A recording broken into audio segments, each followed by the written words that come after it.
Welcome to our channel. Today we how to transfer data with Microsoft OneDrive, complete guide step by step clearly. To transfer data using Microsoft OneDrive, you will first need to sign in to your Microsoft account. Open your web browser and go to the OneDrive website.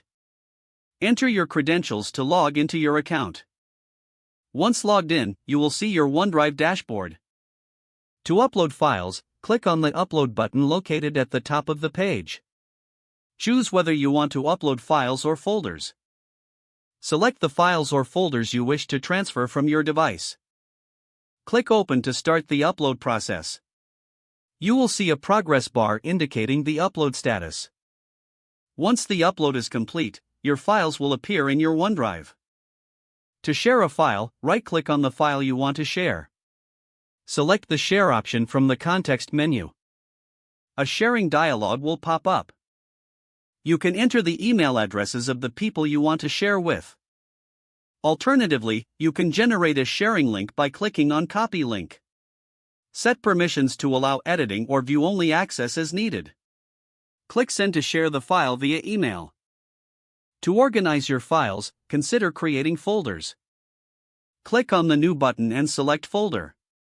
Name your folder and click Create. You can then drag and drop files into the new folder. To access OneDrive on your mobile device, download the OneDrive app from your App Store. Log in with your Microsoft account credentials. You can upload files directly from your mobile device using the app. Simply tap on the plus icon and select Upload. You can transfer data seamlessly between your devices using OneDrive. Check the settings in the OneDrive app to manage storage and syncing options. Regularly visit your OneDrive dashboard to keep your files organized and accessible. Using OneDrive helps keep your data safe and easily shareable. Now you've learned how to transfer data with Microsoft OneDrive.